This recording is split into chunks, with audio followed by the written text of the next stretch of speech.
Okay. We're going to work. No, I said that entirely wrong. You are going to work. Okay, not me, I don't work. Okay? You're going to work, and we're going to work on research assessment. That's what we're going to do. Okay. Great. You get the article going too? Thank you. Thank you.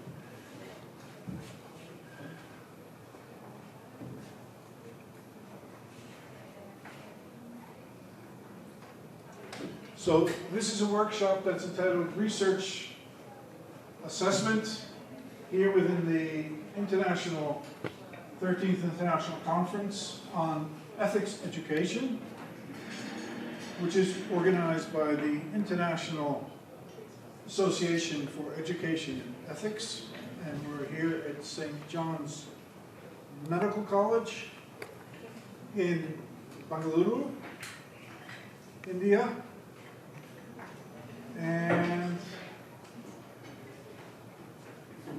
we now have to start this meeting here. Let's hope it works here. So we have 3 fantastic people from Yenepoya, deemed to be university in Mangaluru, and they are going to introduce the workshop to us here. And we will start with Ms. Shame Raoul, who will speak to us in Kannada and introduce to us in Kannada. You have to come here, Shane, and your colleagues will come after you as well, please. I'll get out of the way.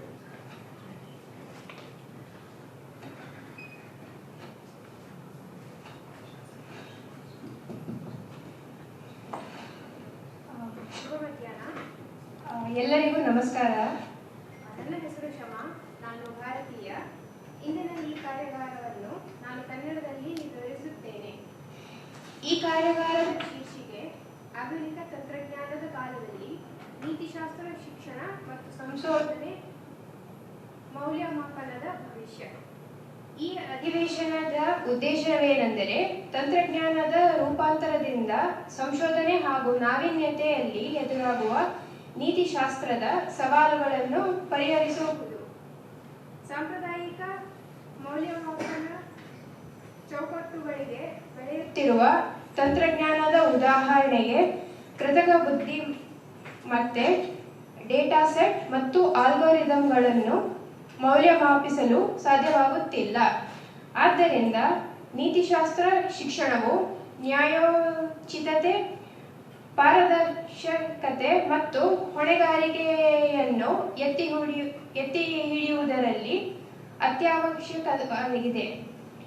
ಇಂದಿನ 13ನೇ ಅಂತಾರಾಷ್ಟ್ರೀಯ ನೀತಿಶಾಸ್ತ್ರ ಶಿಕ್ಷಣದ ಸಮ್ಮೇಳನವು ಜಗತ್ತಿನ ಶಿಕ್ಷಕರನ್ನು, ಸಂಶೋಧಕರನ್ನು ಮತ್ತು ನೀತಿ ರಚಕರನ್ನು ನೀತಿಶಾಸ್ತ್ರ ಬದ್ಧಿತ ಸಂಶೋಧನಾ ಮೌಲ್ಯಮಾಪನವನ್ನು ಎತ್ತಿ ಹಿಡಿಯಲು ಒಗ್ಗೂಡಿಸಿದೆ. ಆದ್ದರಿಂದ ಈ ಕಾರ್ಯಾಗಾರದಲ್ಲಿ ನಾವೆಲ್ಲ ಇಂದಿನ ತಾಂತ್ರಿಕ ಯುಗದಲ್ಲಿ ನೀತಿಶಾಸ್ತ್ರ ಬದ್ಧಿತ ಸಂಶೋಧನಾ ಮೌಲ್ಯಮಾಪನವನ್ನು ಹೇಗೆ ನಡೆಸುವುದು ಎಂದು ಕಲಿಯೋಣ. ಎಲ್ಲರಿಗೂ ಶುಭವನ್ನು ಕೋರುತ್ತಾ ಧನ್ಯವಾದಗಳು. Of course, we're not all from India, and we don't all understand Kannada. So we also have our good colleague here from Bhutan, Mr. Gordijn, and he is going to speak to us in the Zonkwa language. Mr. Gordijn, please. Kuzak.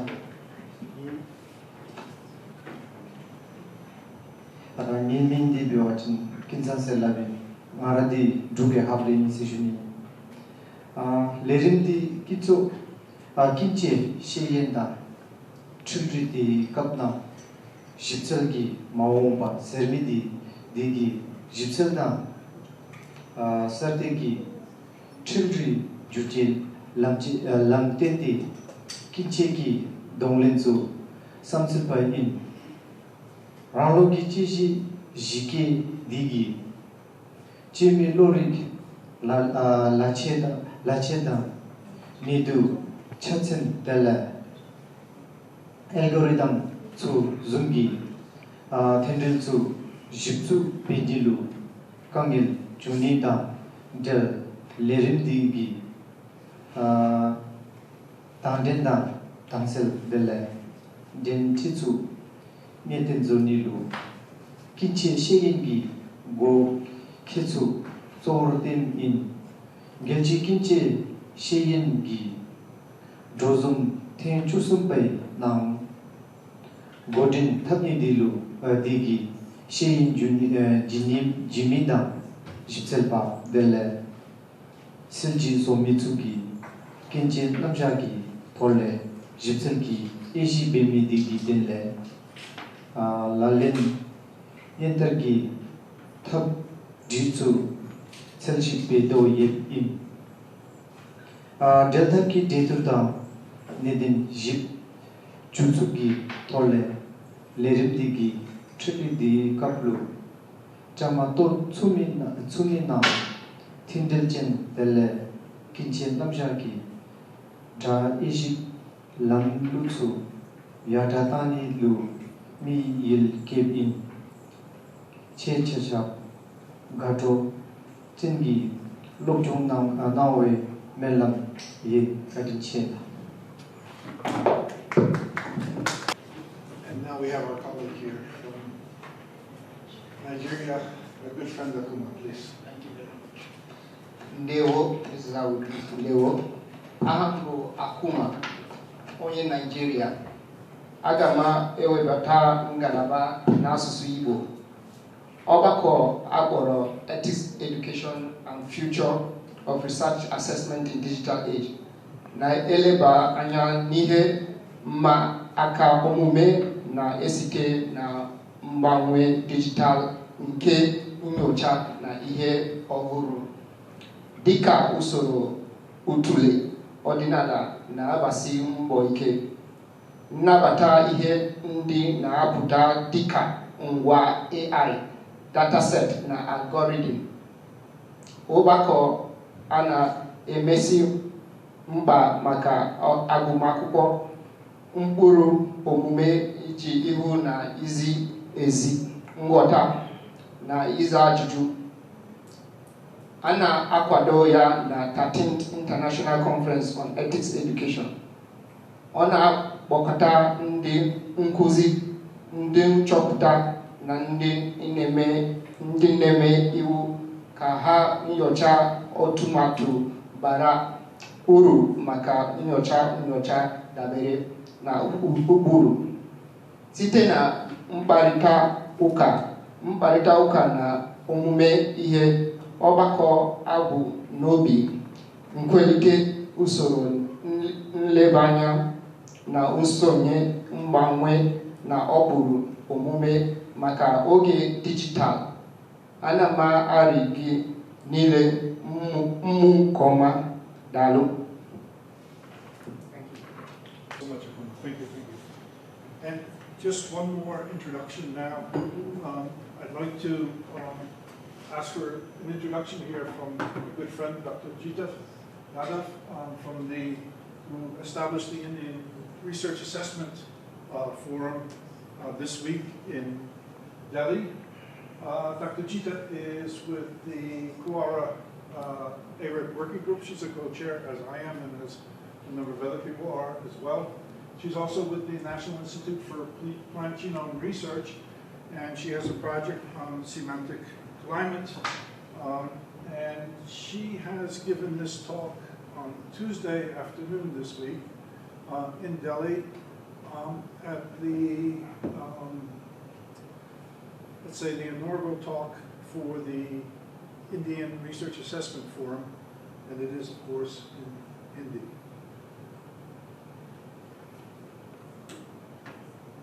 सभी गणमान्य अतिथियों, विद्वानों, नीति निर्माताओं और साथी शिक्षाविदों को मेरा सादर नमस्कार। आज हम सभी एक ऐतिहासिक क्षण की साक्षी बन रहे हैं, जहां हम भारतीय अनुसंधान मूल्यांकन मंच यानी कि IRAF India research assessment forum को औपचारिक तरीके से शुरू कर रहे हैं। यह पहल केवल एक मंच का गठन नहीं है, बल्कि यह एक दृष्टिकोण में परिवर्तन है, अनुसंधान को आंकने, पहचानने और प्रोत्साहित करने के हमारे तरीकों में। आज के समय में ये स्पष्ट होता जा रहा है कि हम अनुसंधान का मूल्यांकन जिस तरह करते हैं उसी तरह का अनुसंधान हमें मिलता है। वर्षों तक मात्र प्रकाशनों और सूचकांकों पर आधारित प्रणाली ने शोध की विविधता, शोध के प्रभाव और स्थानीय प्रासंगिकता को अनदेखा किया है। राष्ट्रीय शिक्षा नीति 2020 यानी कि NEP 2020 ने भारत में ज्ञान निर्माण और शिक्षण को एक नए रास्ते पर अग्रसर किया है। अब जब हमारे विद्यालयों और विश्वविद्यालयों में कृत्रिम बुद्धिमत्ता, आर्टिफिशियल इंटेलिजेंस, डेटा विज्ञान और बहु अनुशासनात्मक अध्ययन को अपनाया जा रहा है, तब अनुसंधान मूल्यांकन की प्रणालियां भी उतनी ही नवाचारी, उतनी ही न्यायपूर्ण और उतनी ही उत्तरदायी होनी चाहिए। IRAF इस दिशा में एक निर्णायक कदम है। इस मंच को और या इस मंच पर हम केंद्र और राज्य सरकारों को, विश्वविद्यालयों को, अनुसंधान परिषदों और अंतर्राष्ट्रीय सहयोगियों को एक साथ लेकर आएंगे ताकि ऐसे मूल्यांकन ढांचे तैयार हो सके जो भारत की सांस्कृतिक, भाषाई और अकादमिक विविधता को ध्यान में रख सके। हमारा उद्देश्य है खुले, पारदर्शी, AI सक्षम और मिशन संवेदी मूल्यांकन तंत्र का विकास। ऐसा मूल्यांकन जो न केवल प्रकाशनों को मापे बल्कि सॉफ्टवेयर, डेटा, सामाजिक प्रभाव और टीम साइंस जैसे व्यापक योगदानों का भी महत्व दे। आज हम IRAF को समर्पित करते हैं एक सहयोगात्मक मंच जो सीखेगा, आगे बढ़ेगा और नेतृत्व करेगा। आइए हम सभी मिलकर ये संकल्प लें कि हम अनुसंधान मूल्यांकन को नवीन, न्याय संगत और भारतीय दृष्टिकोण से युक्त बनाएंगे। धन्यवाद। जय Hind.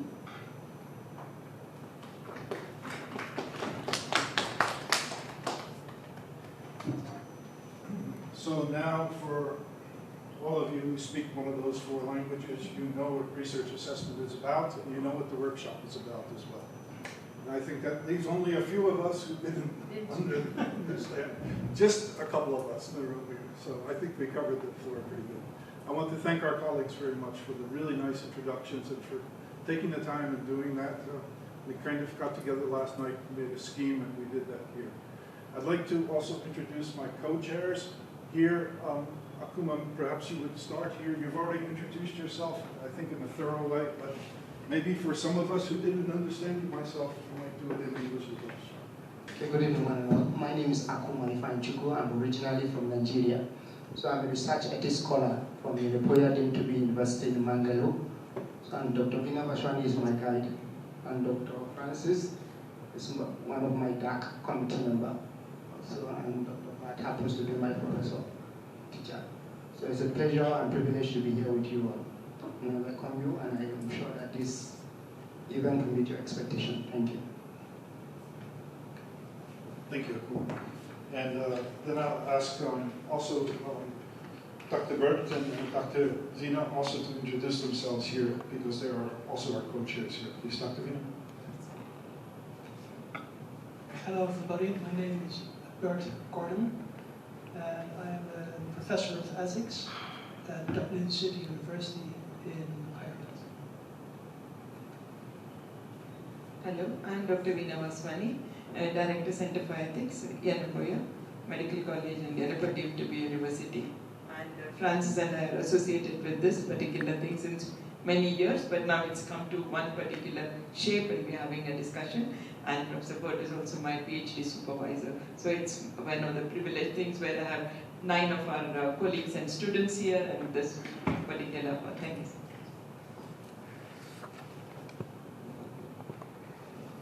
So, because of me, we did not organize so well, I think in advance, but I'd like to ask permission from my co-chairs and if we could focus the workshop on thinking about the role of research assessment and ethics in education. And if we could ask our colleagues in the room to try to come up with, through a discussion, a plan for how we might achieve research ethics in education here in India, and do that in an international and cooperative way. I'll give a few slides just to help orient myself, but maybe to try to come together on this as well here. And then I think it's up to us to have a good discussion. Now, there's one other thing that we agreed on last night, and this is very important for this workshop. Okay, we agreed that if this workshop was a success, it would be thanks to Dr. Bert and Dr. Vina and myself. If it was not a success, it would be the result of Dr. Akuma and his colleagues over there. Okay, so please try to make it a success so that we can have good fortune, and hopefully they work with us for this success as well. Okay, so good. Okay, so we're going to start here. I have about 10 slides, and I'm slow, so I apologize for that. But I want to take my time to go through this as well, because I need to think about it, and I hope you can think about it with me, and then come in and you have to correct me and fix it and figure out where we go afterwards from there, okay? So, first thing is, what is research assessment? Now, I think we all know what research assessment is. The question you're asking yourself is, why are we asking this question at all? And particularly, why are we asking this question in the context of a conference on ethics in education, or education for ethics, or something like that? So why are we asking this question today, here, and why are we asking it now, too? Research assessment is essentially, and I think that is what it is today, it's evaluating the quality, the impact, and the relevance of research activities, outputs, and performance. And I apologize that that's such a long explanation, or long definition, let's say, but I think we have to have all of those elements in it. I really think we have to have them. So basically what research assessment is, well, you're a postdoctoral student, and you want to become an assistant professor, and there's an opening in the university to become an assistant professor, and you put in an application, and your colleagues, and 10, 20, probably here in India, it's close to 1,000 or 1,000,000 people put in an application, and then somebody has to decide, some board has to decide who gets selected. So they have to evaluate your research, and they have to say, well, who has the best research? Now, it's the same thing, too, if you go for funding, if you go to one of your organizations, there's a number here in Bangalore, you go for funding for research in to get a project on, there's going to be 20, 30, again, we're in India, 100,000 applications for the same funding, and they have to decide who gets the funding, right? So they do an assessment of research here, and that is on really the quality, the impact, and the relevance of the research you've been doing. The quality of it, but that's not enough. They're going to look at more. They're going to look at the impact. How has that impacted either science or education? And they're going to look at how relevant it is as well. How much it's appropriate to, let's say, the needs of the university, the interest of the funding agency, or the impact on society. What are the goals for India? What are the goals for Bangalore? What are the goals for the international research communities? They want to look at that. And very often we focus on outputs. But I think we also need to look at the other activities. Besides just the output of the research, let's say the paper, the publication, well, what else made that paper possible? Who contributed to that paper? Who contributed to the data collection? Who contributed to the data curation? Who contributed to the data analysis of that paper? Who wrote the software, right? Who wrote the platform, put the platform up on which you can do it, right? Who is taking care of the data repository? So we have to think about all of these things. And also we have to think about these in terms of performance as well. What did you bring to it? And also, where did you bring it? Did you bring it into your classroom? Did you bring it to St. John's for a conference or something like that? So we want to think about that, okay? And then again, it's complicated, more complicated, because we're looking at the evaluation of research as it's conducted by individuals, Akuma or myself, or Dr. Vina or so here, or by institutions, by St. John's, by Yenepoya, by the NII, by the IIC, something like that, by the different funding agencies, and by government bodies. So research assessment can take place, and it can also take place, and it does take place, inside of private industry, inside the pharmaceutical industry, inside the chemical industry, inside the oil industry. They're all doing research in these industries, and they have to evaluate it too. And they're using very much often very similar kinds of frameworks to do that evaluation.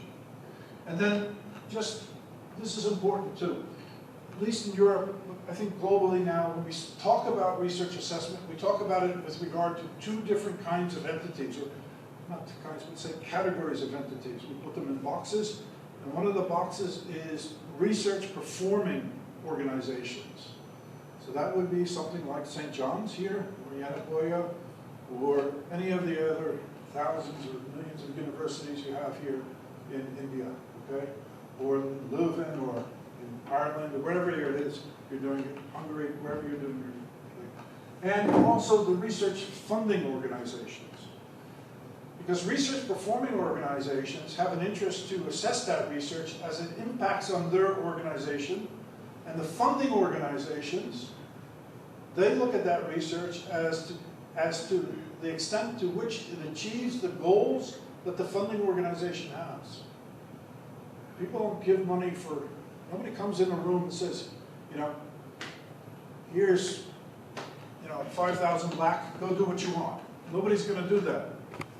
They're going to come in the room and they're going to say, we want this kind of research for this kind of impact, this kind of outcome, and write a proposal, and then we'll assess it.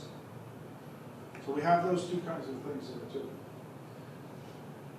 So research assessment connects both the processes and the outputs of science with the larger objectives. So, and this is important. We talk about academic freedom, we talk about scientific freedom, right? But when you write a project proposal to get funding, right, or you write a thesis, there's no more freedom, right? They told you what they want and how they want it and how you're going to do it, right? And your freedom is always, but that's the way freedom is in life, it's always confined within certain limitations. But that's real freedom too. Real freedom is just not just do whatever you want to do whenever you want to do it. It's just within the confinement. So you have to find your freedom within that, but it's also correct, I think, that society and institutions ask for particular outcomes for what they invest in. They want something. That's also the case with education, right? In Belgium, they'll fund any school you want to erect. They'll give you funding for it. But you have to follow the curriculum that Belgium gives. Same for the universities. You can have any, you can do whatever you want in the universities as long as you follow the national curriculum, right? The national law. Okay? So, and that's true, I think, in most places in the world too. So, research assessment criteria are, and I think this is my assertion, but they're the most determinative institutional and societal frameworks for the establishment of standards, objectives, and practices in both science and higher education. That's a huge statement. Okay, I invented that statement, but I think it's true. So I think when we talk about research assessment, it's important. And I can tell you in Delhi on Monday and Tuesday this week, they got it. They understood the message. This is like if you want to change science, you want to change higher education, do research assessment. You want to change ethics, do research assessment. I'm telling you, that is the way. And okay, I lost my pointer. Thank you.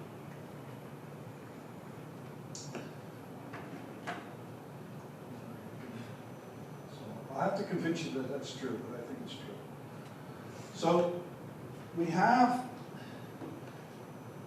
we have a project with this, we have a small working group on data and AI with research ethics and research integrity for research assessment.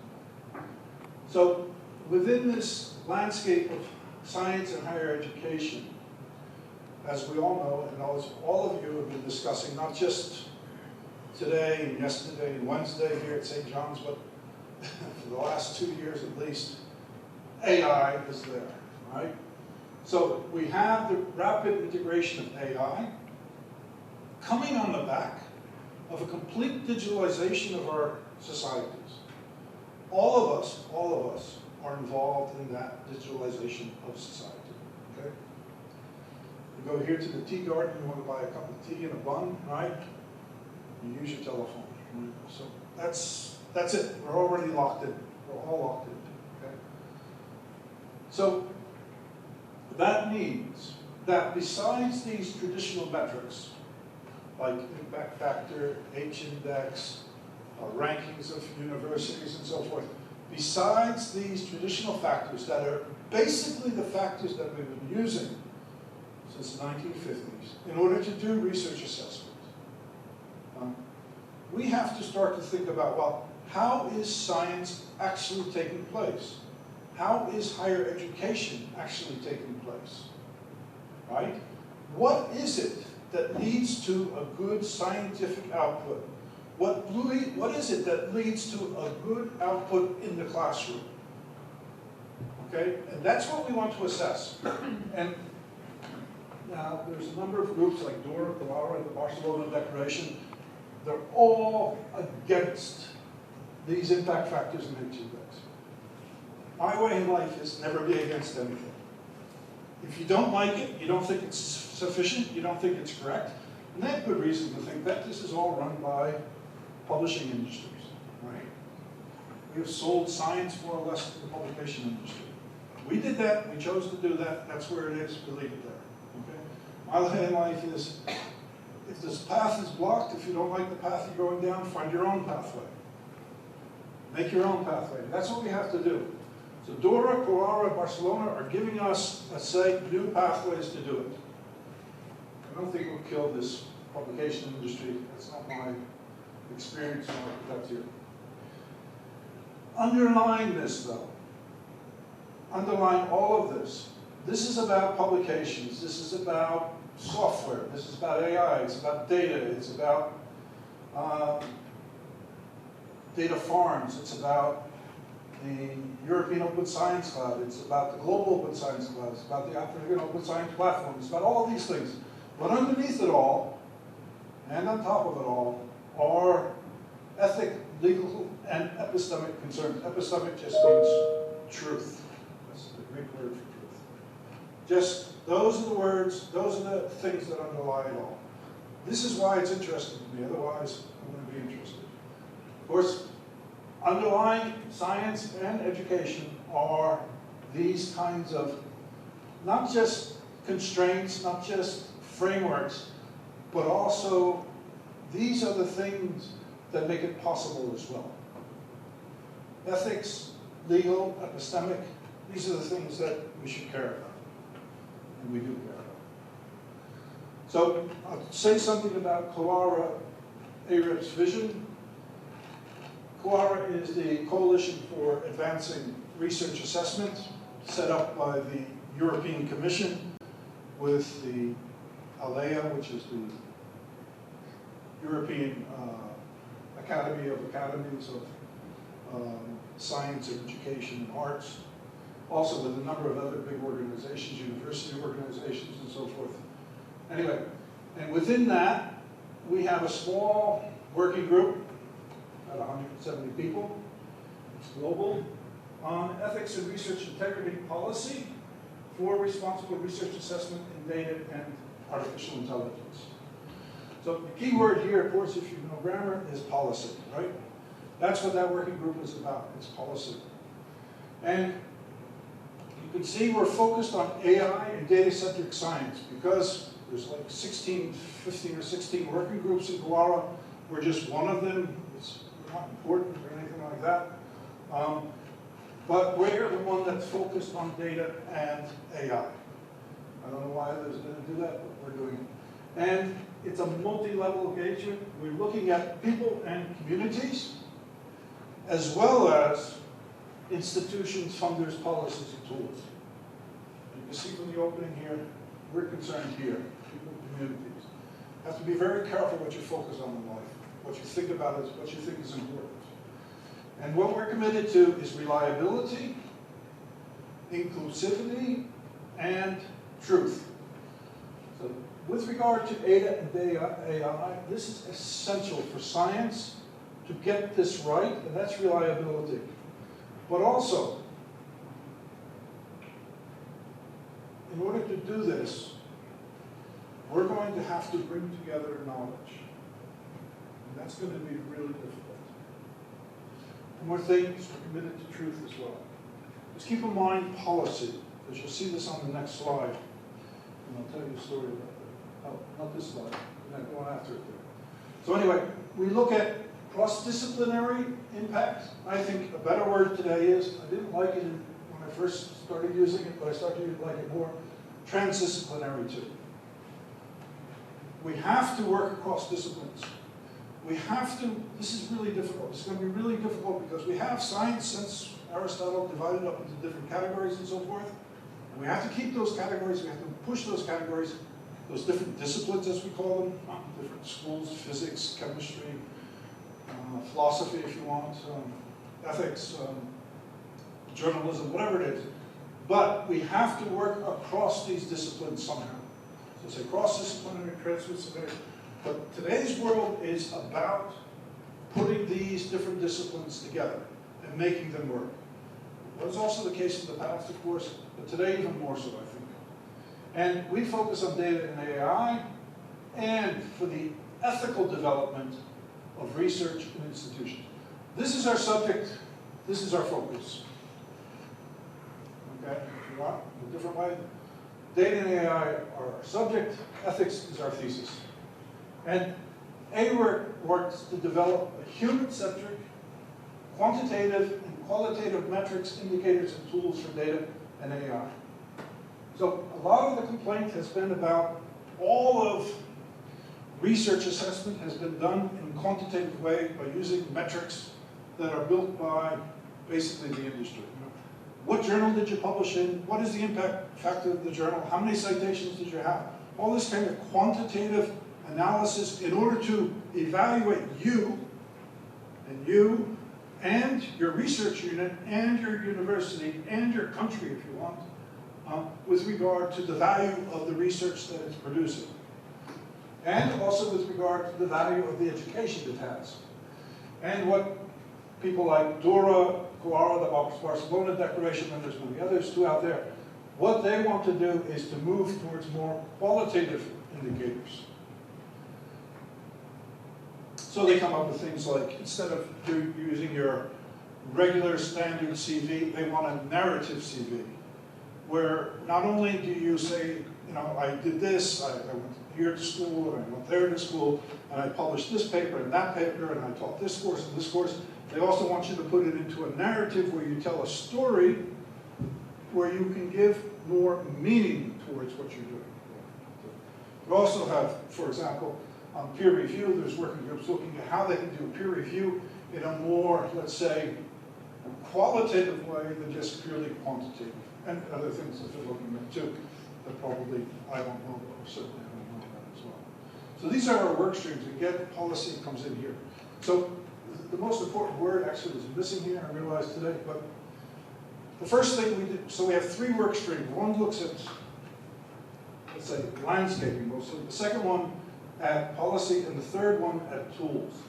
And what we're trying to do within our working group, and this is just our tiny working group here, is we saw the first thing we need to do, whenever you start out thinking, like, as you know, if you have to write a paper or something, the first thing you tell your students is you have to do a literature review, right? You got to go out there and you got to find out what's going on out there and who's doing what and who has said what, and then you have to fit yourself into that conversation, right?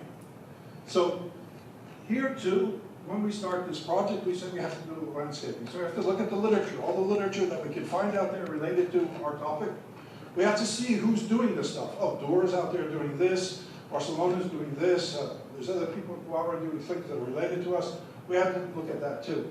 We have to look at the institutions that are involved and try to understand the different institutions and what they're looking for.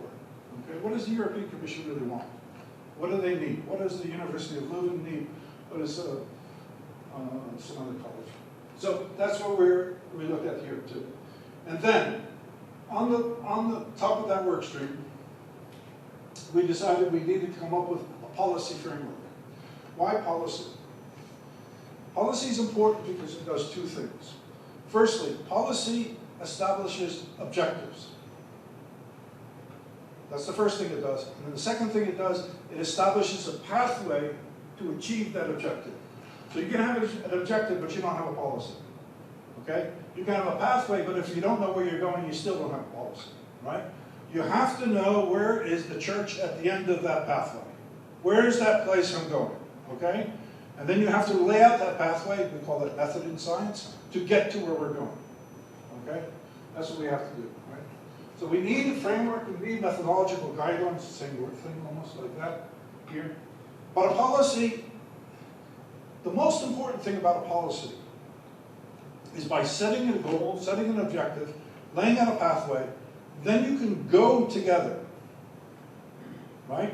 If you don't know where you're going, and you don't know how you're going to get there, you're never going to be able to go with other people. You'll be going it alone. And then you're guaranteed, one thing you're guaranteed is you won't get there. Okay, so you have to lay out a pathway, and you have to give people a sense of where you're going. You might get it wrong, but that's okay. That's what you're going to do. You're going to learn that together as you're going down the pathway. So this is basically what we put in as a proposal to CoARA to get the working group. The steering board from CoARA came back to us and said, they told us to do what I didn't dare ask. I wanted to do it, but I didn't dare ask. Problem with policy is it lives as a PDF. It lives on paper. It lives on some, you get all these booklets or something, you go to meetings, you get something from WHO or UNESCO, all this policy stuff. And it lives and it dies on paper in a PDF. And that's not enough for me anymore. It has to be real. We have to make it, we have to implement it. Okay? If we're doing something, we have to implement it. We just wrote data policies for times of crisis for UNESCO. Put them out there last week at a meeting in Paris. We launched them. To me, they're still dead things until we get them out there so they actually work when there's a hurricane or there's a war or there's a public health emergency or something. Same here. We have to get these into reality here. CoARA came back to us and said, maybe you could look at finding a tool that could help us do research assessment. I said, oh, wow, I never thought of that. Let's do that. So that's what we're looking for. We're looking for trying to find a tool that will help us do research assessment. We're calling that temporarily right now a modular assessment configurator. That means, so I said there's two things, there's only two parameters I have for that tool. The first thing is it's adoptable. So it can't be only for Europe, can't be just for Belgium, can't be just for Leuven or whatever it is. It has to be adoptable. People have to be able to pick it up and take it here to India, take it to Yenepoya, take it to Arua, take it somewhere else, and use it. And the second thing it has to be, that first one is adoptable, the second one is adaptable. So you can use it the way you want to use it. You're not going to do things here the way we do them in Belgium. I hope you won't. You'll do it better, I think, and you should do it better. But you should, and we don't want to do it in Belgium the way you do it, to be honest, okay? Even if you do it better, we're still not going to do it the way you do it. We're going to want to do it our own way. And we have to allow that because that's the way people are. Okay? So that's what we want. So we want to build. So what do we have to do? So in the policy, we have to set out what this configurator will look like. We have to set out the goal and the pathway. And we have to show what that configurator is going to look at. So we have to say, what kind of elements are we going to put in there? And unfortunately, we have this huge table that Professor Alif did from Tob University in good friend of Dr. Vina's, in fact, in Turkey, in Turkey. And she's put together this incredible table where we had listed all the elements, and then she listed on top the values and principles, and mapped the different elements to values and principles. So we combined, it's a brilliant thing she did, together with her students, combined the values and principles with the objectives or with the different things that you would measure. Now what would you measure? Well, you would measure, of course, how many papers did you publish? Where did you publish them? So those are like tick boxes, you can tick those off, but also software, okay, software. Data curation, tick box. Data collection, tick box, right? Literature review, tick box, right? Giving a paper, tick box. Going to St. John's at a conference, tick box, or something like this. So you have a modular configurator where you can do it. The idea, though, is that basically, say you write a paper or you publish software, doesn't matter, and they're going to do a research assessment of you, right? So they're going to take that paper, or they're going to take all your papers, whatever they do, and they're going to farm them out to 3 reviewers, right? Peer reviewers. And they're going to give you a view on the value of the work you did and the impact of that work, right? However, we don't want to do it that way anymore. Dr. Vina has written a brilliant paper, and I tell you it's brilliant, on bioethics, right? Something on bioethics. It's the informed consent. She's written a brilliant paper on informed consent, right? I think it's brilliant. You think it's brilliant. Dr. Bert thinks it's good. Akuma's questioning it. Okay, so how are we going to know if it's any good, right? We're going to evaluate that paper against every paper ever written on informed consent. That's what we want to do. That's the objective. So we're going to throw that into an LLM, an AI program, in the configurator, and we're going to evaluate it there. And we're going to get some amount of epistemic truth from that. Some amount. It'll be a digital accounting, be careful, a representation of epistemic truth. But we'll get some kind of objective standard to do that. Right? You can do it with a work of art. You can do it with many things if you want. So that's the objective, to build this tool, to build it on a platform, on a digital platform like the European Open Science Cloud or African Open Science Platform, whatever it is. And then that people can actually just use that using a bit of a software and an interface with it in order to do that. The risk is that there's a lot of risk with this. There's a lot of risk. The risk is always you will replace something that you don't like with something that's different but not necessarily better or maybe worse. The risk is that people would take something like this and use it as if this is the standard, and we take the human out of it. This is the risk. And that's why we're here with ethics, too. That's why it's really important that Professor Akuma put those ethics on top of that, and it's on top, too, of those elements that we have here. So that's the most important thing there. So just some very small things very quickly here. There's different approaches we need to take here, I think. We have to build the capacity within institutions. All of you are going to have to do that. We need to develop AI literacy. I was having breakfast at the National Institute of Immunology in Delhi, and there was another meeting going on carbon capture. And there was a second-year biology student there, PhD, and she told me that in Chennai, at her university, the IIT came and did a 7-day course on how to use AI. I thought, I asked her, I was still waiting for her, I thought, this is brilliant. That's my view. You have to teach people to use AI. You can't push it away because we're using it. Students are going to use it anyway. And interestingly, she said most of the people in the course were faculty, which should be. We need to embed epistemic integrity in research assessment. It's the most important term I've come across here. We need truth, and we need the integrity, not just truth itself, not just truth in isolation, but we need truth in an integral manner across what we do. And this is what we have to seek in ethics as well. And we have to respect disciplinary and multilingual diversity, as well as the integration.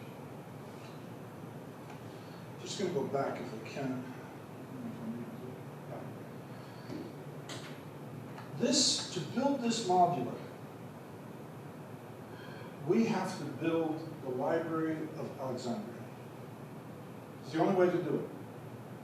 Which we are doing when we're doing it in scattered ways in different places and so forth.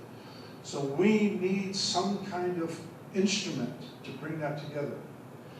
And we have to bring together not just the knowledge that we have within our own epistemic frameworks, within our own linguistic frameworks, within our own cultural frameworks.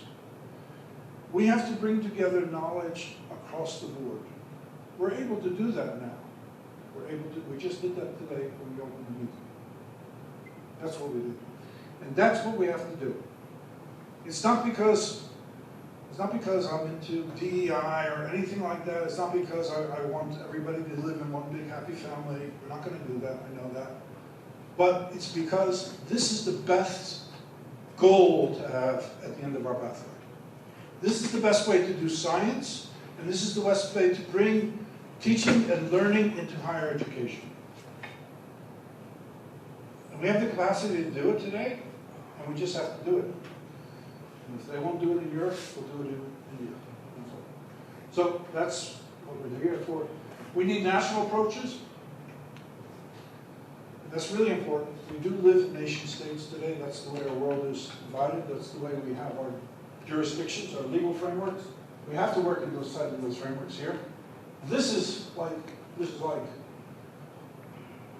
just a small piece of what you guys have in India. Like a tiny piece of what you have in India. I know you're hiding a lot. That's okay. You don't have to show me everything, but I know you got tons of stuff here. We got to bring that into research assessment in India, and then if you're really nice, maybe you'll share with the rest of us. If you're feeling good, if you're nice, but that's what we want, okay? That's what we want. You guys have it too, right? 1.4 billion people, 13,000 languages. Are you kidding me? Why are you guys keeping all that stuff here? It's not fair, all right? By the way, if you talk about knowledge, 1.4 billion people, that is knowledge. That's knowledge. That knowledge is walking outside on the street. And there's one thing I learned from doing this CoARA-ERIP thing is this. It's not about Nobel Prizes. They got to get rid of the Nobel Prize. It's such a deception, right? Such a science, knowledge, learning, it's teamwork. It's teamwork. You don't do this, but nobody does this by themselves. And if they do, it's going to be terrible. I mean, it'll be a mess. It'll be like me or something. You don't do this stuff by yourself. Man. You have to do this in a team. The prize goes to the team. And the team is not just these people in this room or in St. John's or in all these universities. People out there walking on the street know a lot of stuff. When I get out on the street, I know some stuff too. Not here, but when I get there, I know some stuff. And that's what is important. So we have to value, this is real knowledge. Real knowledge is not, there is science. Science is a body of literature. Science is something we have to work and respect on. And it does a lot for us. But it's not all of knowledge. It's not all of knowledge. And we need international cooperation. We don't need a single international framework. We don't need a single international guideline. We don't need any of that stuff. But we need to cooperate. Basically that means we need to talk to one another. That's what it comes down to. Okay? We want to, and we have to do it across nations, regions, and jurisdictions. Jurisdictions are tough. We need law. Right? Socrates tells us law teaches. law, it's a teacher, and I believe for me it's a teacher. And we need nations and regions. We need to share technical standards, fair, findable, accessible, interoperable, reproducible standards for data, open air standards for open infrastructures in Europe, the European Open Science Cloud, the Global Open Science Cloud, from the Chinese Academy of Sciences in Beijing, the African Open Science Platform from the Research Science Foundation in South Africa, which is really Pan-African. Just talked to them this morning. And with RPOs and RFOs, that's research performing organizations, research funding organizations, and if we could ever talk about this word, that would be fantastic. I didn't manage yesterday, I won't manage today, but that is a key word, sovereignty. Read the UN Charter. The UN Charter, which establishes the fundamental document of the UN. And think about sovereignty. Because everybody's talking about data sovereignty today, right? Let's think about sovereignty in the way the UN has it, right? Firstly, of course, it's the sovereignty of the states because it's a multinational state organization. You can't be a member, I can't be a member of the UN, right? It's only governments that are a member of the states. So it's the sovereignty of the states. But where does the sovereignty of the states come from? It comes from the people.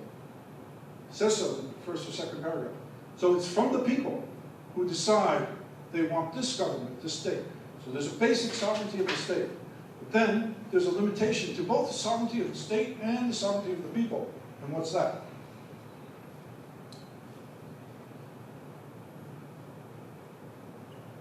What else do we have besides the state and the sovereignty of the people? We have what also is really important that's protected by the UN. Human rights. Right.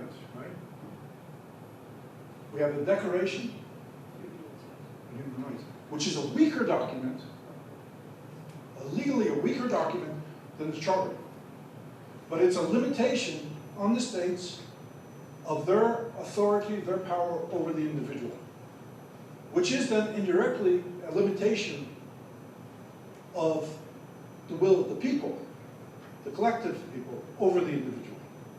And all of this has to be thought of, and somebody needs to think about this, when we talk about data sovereignty, because data sovereignty is like the biggest thing out there. Like in Europe, all data sovereignty. In the US, Trump, data sovereignty, right?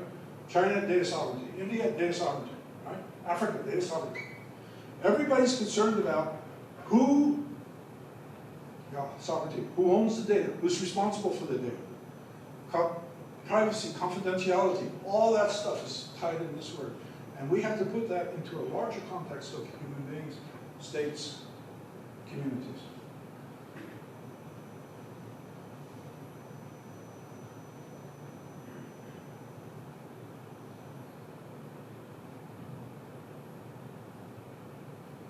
So,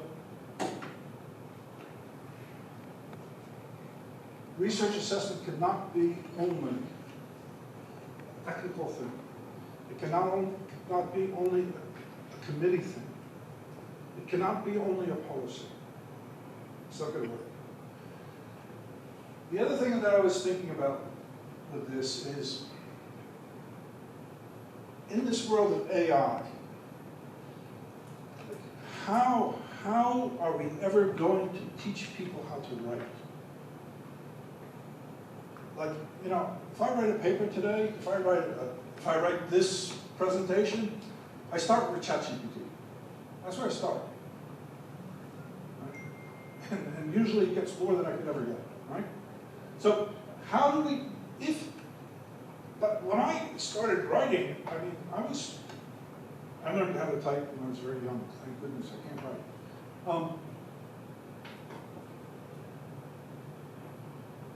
You see, if you want to think, you have to write. So you cannot think if you don't write. I mean, at least in a scientific way. Because in order to think, you have to objectify your thought. you have to, it's like, hey, you have to put it in front of you so you can see it, so you can think about it. Like, that's how you write a paper, right? You write something down, and then you read it, and you say, did I really write that? I don't want to show anybody that, I got to rewrite that. Right? That's what you have to objectify your thought like that. But if you don't go through the struggle of grammar, of syntax, of dialectics, argumentation, of rhetoric, if you don't go through that kind of struggle in your life, then how do you ever learn how to write? And if you don't learn how to write, how do you learn how to think? This is my problem. I don't understand, right? So, and because with AI, and by the way, AI is about a 2-minute-old baby, right? And it's going to be 5 years old next year. So like, whatever it can do now, you can't imagine what it's going to do next year, right? So this is going to be a real problem for us to teach. Why are we teaching you to write? How are we teaching you to write? And that's why I think research assessment is so important here.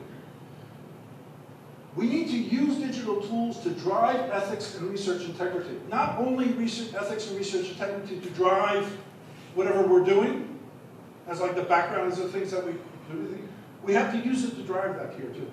And we'll leave that there. We have to differentiate between AI as an enabler and AI as a substitute. Okay? AI as a drug, and AI as something you use to conquer your habit. Right? You need to differentiate between these things here. Okay? And we need to integrate this assessment, and this is the key. We can't have assessment, again, just as guidelines, as a committee or something like that. We have to get it into our scientific and academic practices. And that's why we're writing a paper, everybody here can contribute to it, on integrating research assessment into the university curriculum. Because we have to teach from day one, first lesson, first hour. The only way I can understand that we will overcome the challenge of AI is if we teach people to value what they do. Which is exactly what research assessment is. Research assessment is about evaluating work, right? Valuing work. So we have to teach our students to value what they do. And they have to value it. Because they have all these enablers, they have all these drugs that they can use that will do it better than they can do it. So they have to themselves think, what is valuable about what I'm doing? Why am I doing this? To what end am I doing? What am I going to achieve by this? Where have I made a contribution? Where have I made a contribution in the classroom, in my community, to my society, to science, to my government? Where did I make the contribution? And they have to learn that, because it cannot come from outside. It will never come from, you can write all the guidelines you want, I've written them, write all the declarations of Helsinki you want, won't work. It has to come from inside. Okay? And that's why also Professor Mora from Catholic University in Portugal came up with this idea. Let's start our policy, not with a policy, but with a checklist. So that the first thing you do when you do the evaluation is you do a self-evaluation. So first thing you have to do. First thing everybody should do, and by the way, the European Commission does that. With all their Horizon programs, every time you do a submission to them, they give you an ethics checklist. You have to check it off yourself. That's it's a really simple thing. It's like 20 questions. They're easy questions to answer, but they make you reflect. They make you think. It's a good thing. Okay, I'm going to get here to the end here. I said this already. I'll come back to that later. Okay. I'm going to ask, we have to open up a discussion here. Have to keep an eye on the time too. But I think we need to think about how are we going to make a contribution? A contribution of value to this conference, to St. John's, to India, to this discussion on research assessment.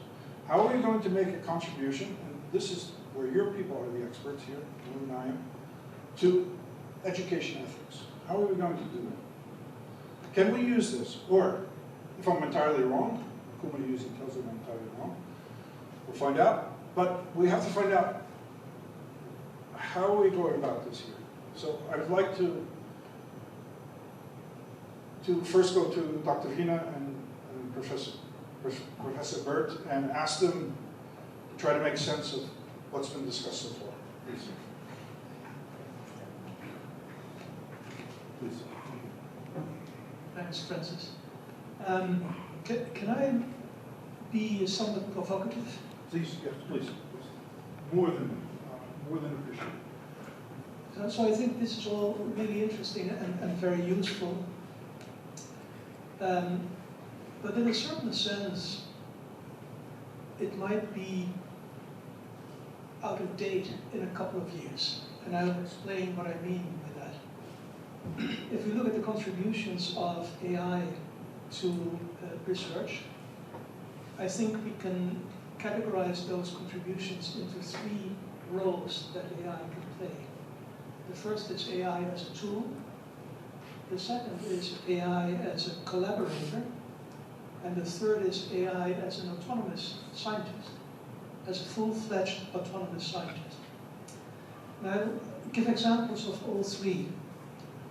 AI as a tool, I think the most prominent example is AlphaFold. Has anybody heard of AlphaFold? So AlphaFold is an AI tool that was developed by DeepMind. And what it does is it predicts the 3D structure of amino acid sequences of proteins.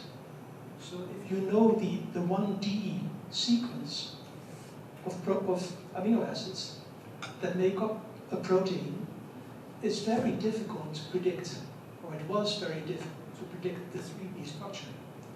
Now, why is that important? It is important because proteins are the building blocks of life, and their function depends very much on the 3D, on the shape, on how they fold. And when DeepMind launched AlphaFold in 2018, there had been a competition, a biannual competition that had been going on since the early 90s, called CASP. And they entered the first version of AlphaFold in CASP 13. And CASP is organized in the following way. So there are certain proteins that have been recently empirically tested, because you can identify the shape by empirical means. It takes a very long time. It can take months or years.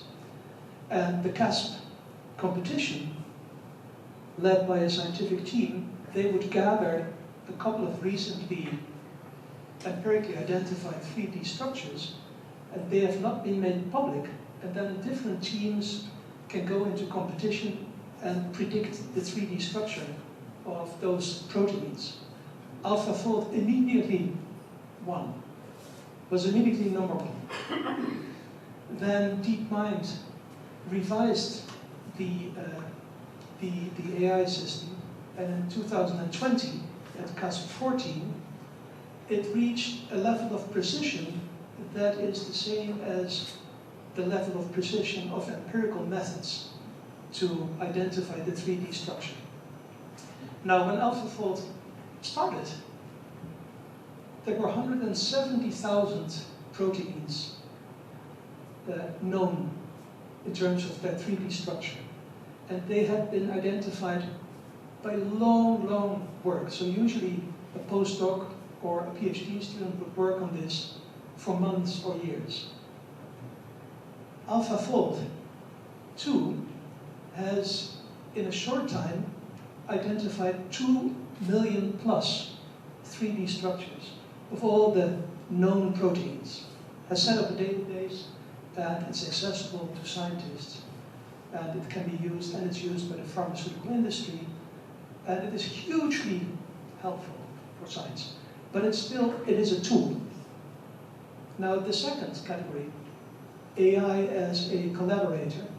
A few months back, a paper was published by Google and a few collaborators, Stanford, a few hospitals in America.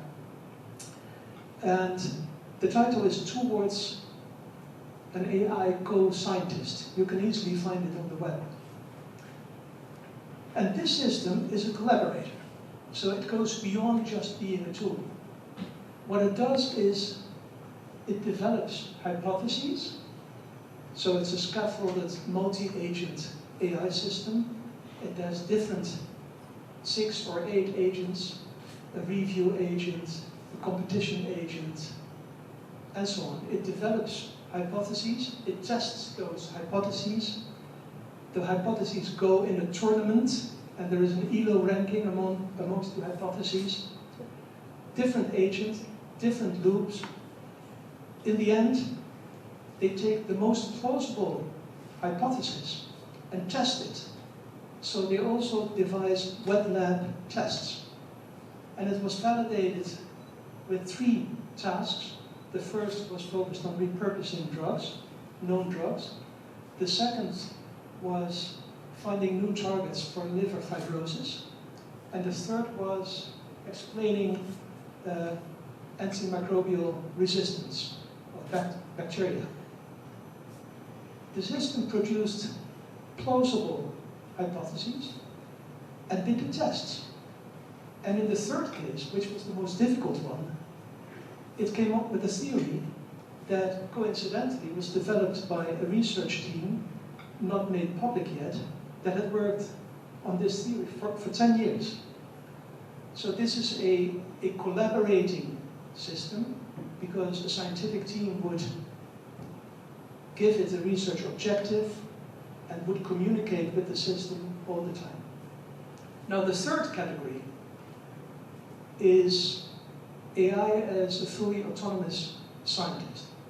And we're almost there. So a few weeks ago, Sakana AI in Japan published, and you can easily find it on the web as well, so Sakana AI published a paper, The AI Scientist.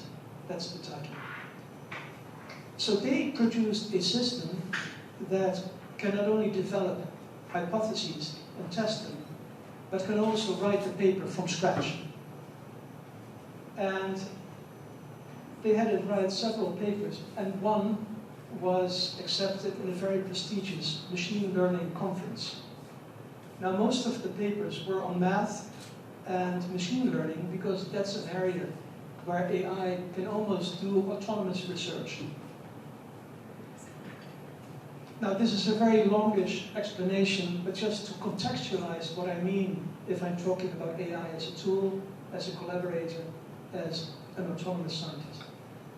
Now, the problem is that there are certain commercial incentives and also geostrategic incentives that will drive companies towards developing more autonomous AI science systems.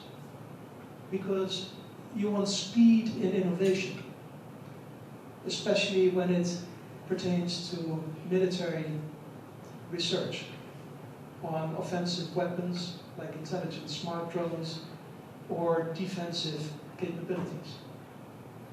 So what many people in the AI industry foresee is that the drive towards fully autonomous AI-based science systems is irresistible. And so there's a lot of discussion now in AI ethics about human in the loop. The idea, should there be a human in the loop or not? I think there should be a human in the loop. I don't have a full-fledged argumentation for this, but I think there should be, for 3 things. First of all, the general sense-making of these science systems. So what is the purpose, what is the meaning that we give these systems? Why should they do science? So that is guidance. The second is interpretation. Because if the AI system has an output, some theory or some results, humans need to be able to interpret the output and explain it to other scientists. And the third is validation. humans should be able to validate what the AI system has done, the methodology. And I think if we develop AI systems that go beyond human comprehension, and they're so fast that there can't be a human in the loop, I think that is a dangerous situation, because we can't explain the results anymore, we can't guide the direction of the scientific explorations, and we can't validate what the systems are doing. So this is a very longish remark, but the point, I think, is that the current research direction, Francis, that you have presented is very much focused on assessment of human science, which of course is important. But I think we're heading towards a situation where the assessment of AI science, in terms of validation, guidance, and interpretation, will be more and more important. Now you might say this is all sci-fi, and intuitively I'm inclined to believe that as well. But if you look at the papers that are being published, but also the takes on the speed of AI as advanced by AI leaders, then it's very likely that in 2, 3, 4, 5, maybe 10 years, we will have fully autonomous science, AI science systems. The discussion of human in the loop and the assessment criteria of AI-driven science will become more and more important. So I think that is a horizon that was not captured, at least not explicitly in what you've presented, but it's very important and it will become more important in the next few years. Sorry for being a bit long here, but... Yeah,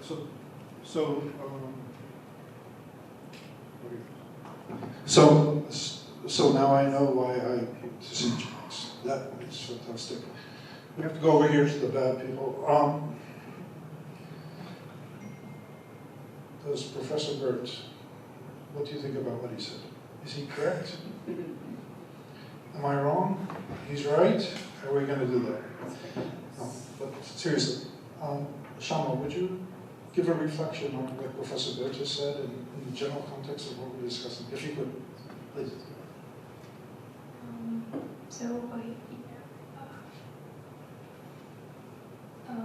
Yes, AI is becoming more and more prevalent in daily life. For example, we use instead of now looking for a Google, Googling your what you want to learn or what you want to know about, you just type it in GPT or any other AI and just ask to give a summary of it instead of actually looking through it. Or even when you are writing assessment, your assignments or anything, you just give it to the AI to just write your report and be done with it. So this was my personal experience. When I went to UK to do my master's, during the induction week outside the student hub, they used to hand out pamphlets which stated that they belong to this organization and they would write your theses or assignments or anything for small for fees. And now there is no need to pay fees because you get it. You use AI, which is free to a certain extent. So yes, AI is becoming more and more, you could say, invasive in our lives. Yes, but again, there is both good and bad to using AI. Bad, I suppose, saying you not putting any effort into your work and just asking the AI to do the work for you. And The good thing is maybe you have written your own paper, but you are not confident in your grammar. So you are using the AI to make sure that the grammar is correct, and you could submit it to a journal, for example, because they do not usually accept papers with more and more grammatical error, and it would help you with publishing your paper. So yeah, this is pretty much my thoughts. Thank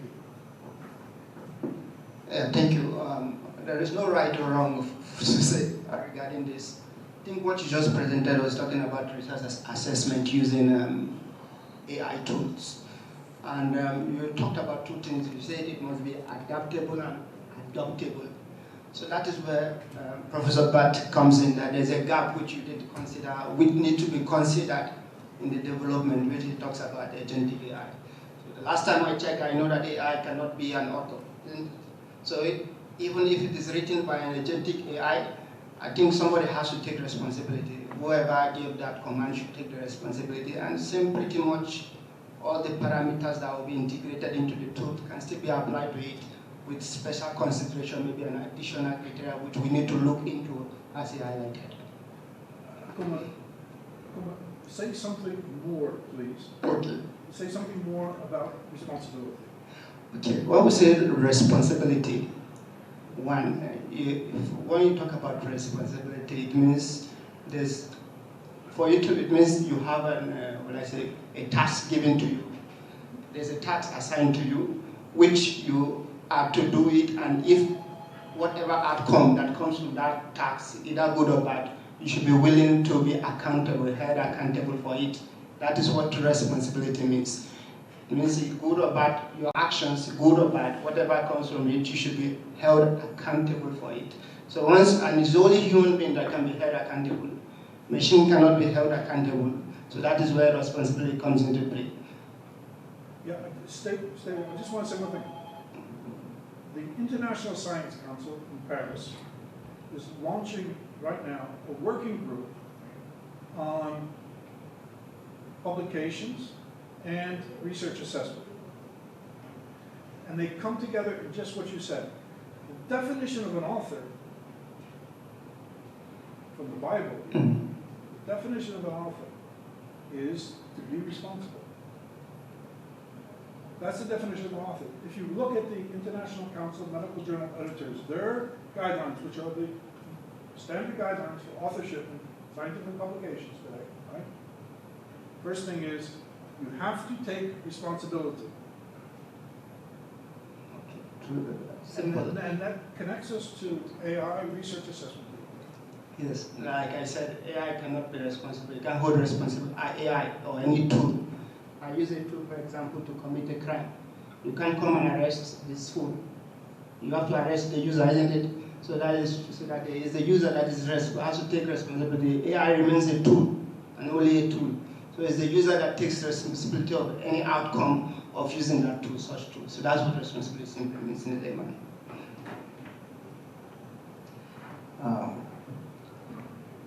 As per for the responsibilities, I think each authors should have their integrity. Although we use the AI tools for, as earlier one of my colleagues said, about the grammatical mistakes, where you frequently use, but from our side, we should have our own responsibilities to take. And the more I should say about is about we should have our own integrity while we are writing, or when we are writing a research on any scientific values. That's all from my side. That's a lot. That's a lot. That's all from my side. But that's a lot. Seriously, I'm serious. That's a lot. Because, and you added a lot to what Akuma said. It's your almost responsibility. And that responsibility is harbored inside of your integrity. And that's huge. Thank you for that. Thank you. So, Regarding today's discussion, what I understood is like traditional way of assessing the research evaluation methods using the ethical principles or ethical values is not effective in current era because of the influence of AI, what is going on. So there is a huge gap between the traditional way of assessment and today's influence what is going on. So that bridge what had happened should be, there should be effective measures to make in between.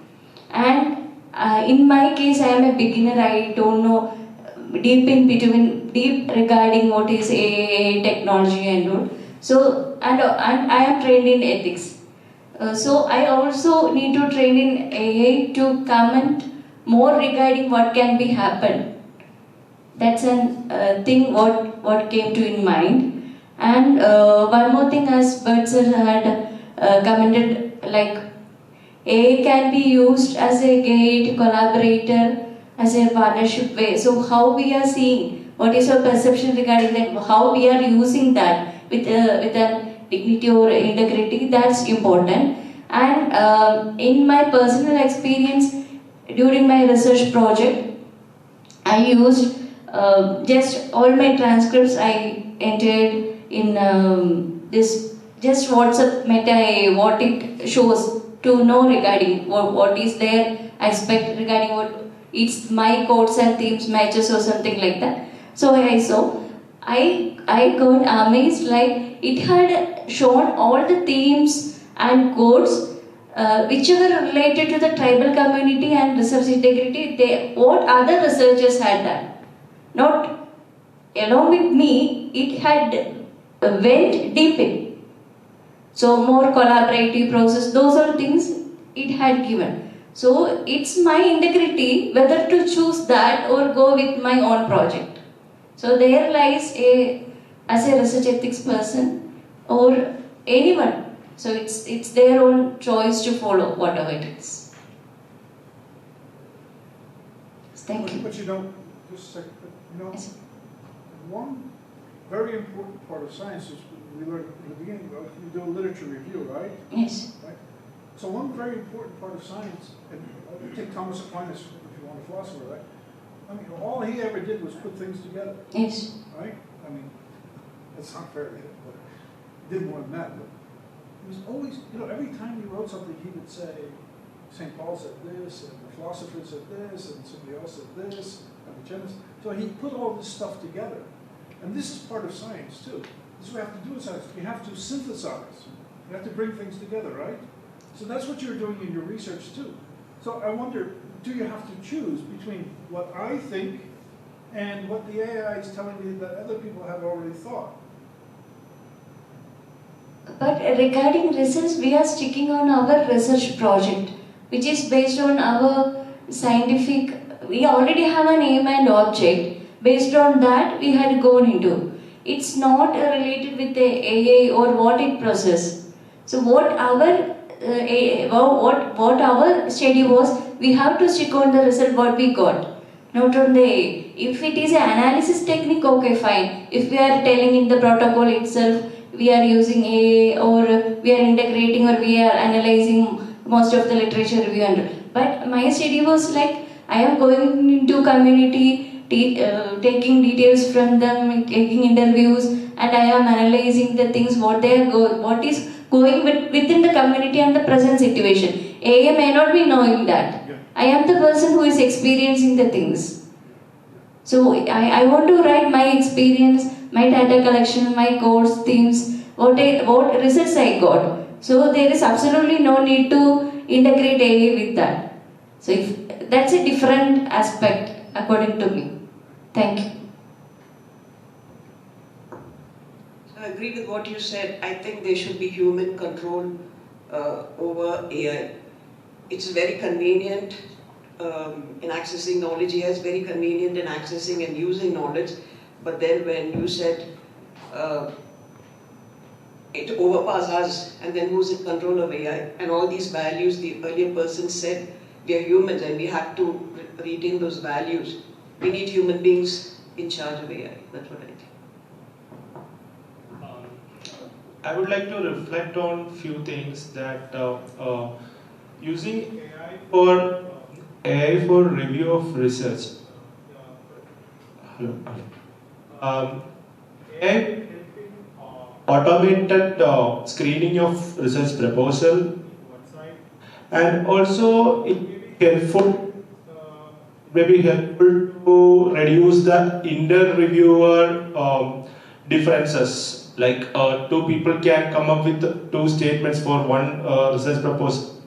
That is one good thing that I feel about AI, but there are a few other things that are concerning. One is the bias that might be existing within AI system, because AI runs on previous data, so its results can be biased in such a way that it might favor a particular institution or particular type of research. And one more thing is that the opacity in the results that bring by the AI. If someone asks how this AI got this result, we don't know basically how it was done. What is the decision making happened in that AI system? So there are not too many things that need to be explored, and overuse of AI will increase much dependence on the AI system.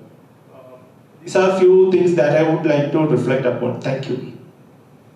Yeah, I just want to say, I think these are really important questions you're asking. One is the bias. Yes, sir. The other one, the opacity. Yes, sir. I think those are really, really important questions. But those questions do not belong only to AI. True. So you saw me and all my biases, and there's a million biases I have. Nobody's going to clean those all up, right? Correct, sir. There's another thing is, you only know me for an hour and 35 minutes. There's a lot of opacity here. Yes. And it's the nature of truth. When we talk about epistemic integrity, it's the nature of truth to conceal as well as to show. We don't see everything clearly. We never see everything clearly. So I just want to say, because always, whenever you think about AI, you don't think only AI. It's not about AI. It's about human beings. It's about who we are. What kind of being are we? That's the question of AI. So I agree with what you say, 100%, and we have to care about that with AI. Professor Bert made a very good point about what we can't see, what we don't understand in AI. And you're with the biases as well on top of that. Yeah. So one more thing that I would like to highlight is that, sir, AI can assist a researcher, but it should not replace researcher, reviewer, whoever it is. Basically, it should be ease out what's in that, but should not be replacing our intellect. That's it, sir. Yeah, one more thing. You, like Professor Bert, you use the subjunctive mood. You say should. Yeah. I say is. I use the indicative mood. In ethics as well.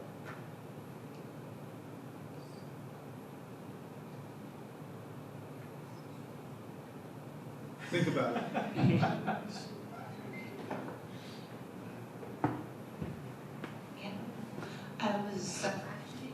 Hello. More of a reflection rather than understanding what's exactly happening with AI at this moment. So what I really liked about your presentation here was about the research assessment framework, which is moving out of the traditional dogma of edge index as well as publishing metrics. However, Just keep talking, don't worry. However, the quantitative and the qualitative human-centric indicators that you're planning to put in the research assessment framework, obviously I don't know what are they and what would they be.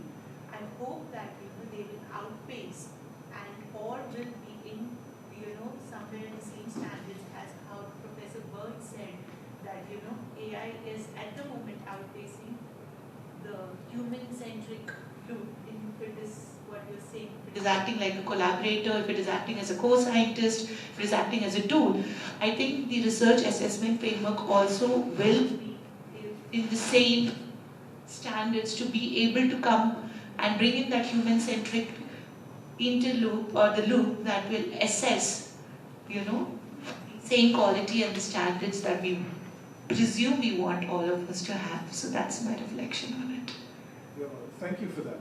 Thank you very much, because I'm glad you took us back to the more abstract here, to more concrete things we have to think about inside of research assessment. So thank you, that's very important, because we can have these abstract discussions too, and we need them, but we also have to think very specifically what should be inside of that research assessment process, right? So thank you.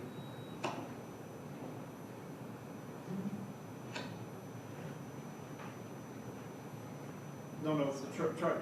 Oh, maybe. Yeah. Okay. Yeah. My point is, from the time AI has come into our daily lives, that is including into the literature, review of literature, or just writing a report or something, what I felt is it has been constantly a race, and we have been dragged into this race whether we want it or we don't want it. So on one way you can check a plagiarism using any of the plagiarism checking apps, and on another way we also have tools which will make the AI written things as not to get detected.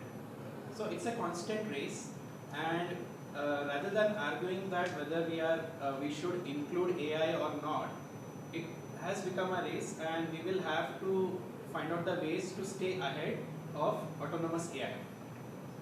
I want to thank you a whole lot, really. Thank you so much, because you have moved us back into the indicative mood.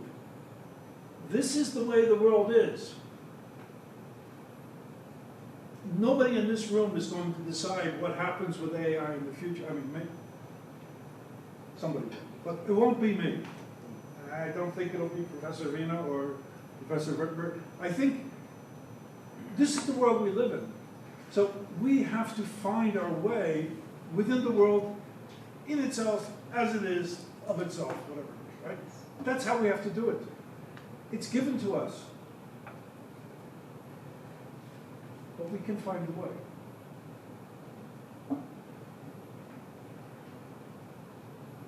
Just talk. No, just talk. So I was just trying to reflect on what you said, Professor Crawley and Professor Bert. So I'd like to start with one statement that sticks with me. So people have started to value AI over themselves, and that's very concerning.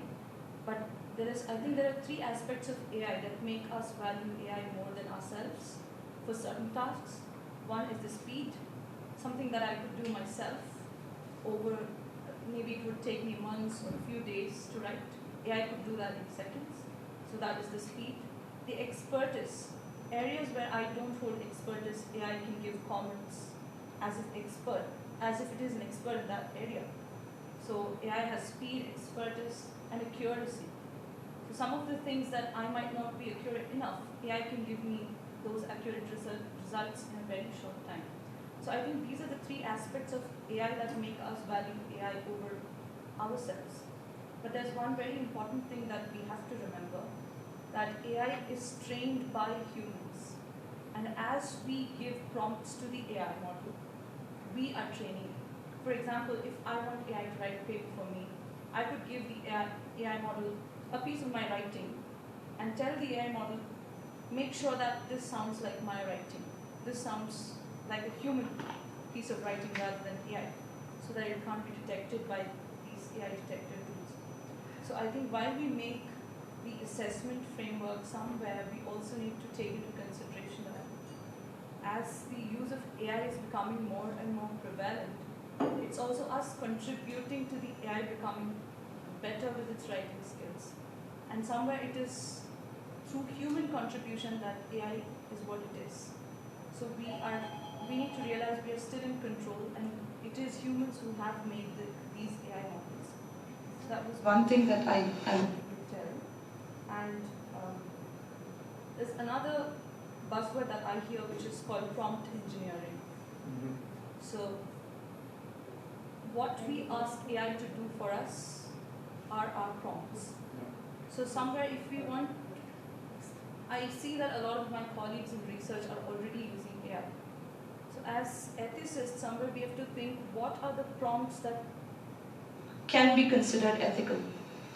So we are already using AI, but what are the prompts? For example, I also believe in the fact that AI is being used as a tool. It could be used as a collaborator as well.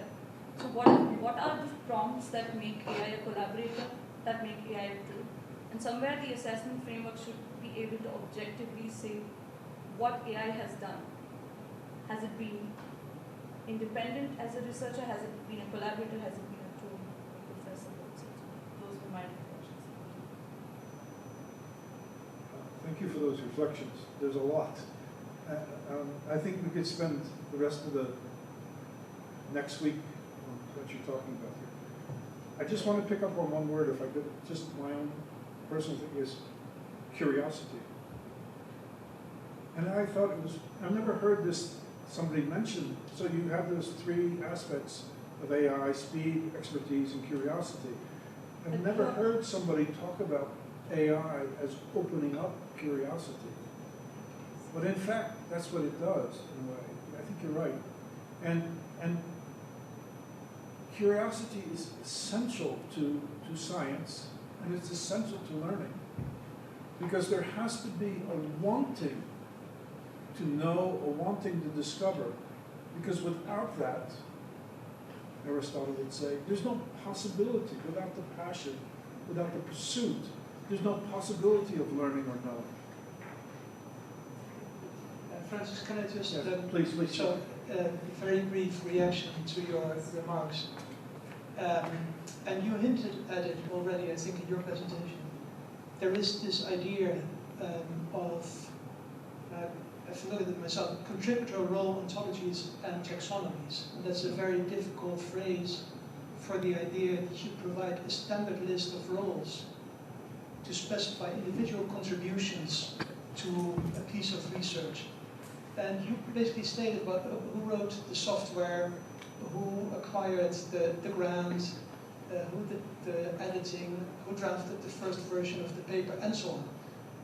The most well-known of these contributor role ontologies and taxonomies is called credit. And there are a few publishers who already work with these taxonomies. And it's basically the same as a roll of credits at the end of a feature film. You see the director and photography and so on. Something similar, because you just said, well, it would be important to document the contributions of AI to a piece of research. You could make a contributor role ontology and taxonomy for the AI. Just a list of standard contributions that AIs can make to research. And the researchers could then register the contributions of AI to their particular piece of research. So that's just a very pragmatic idea. That is fantastic.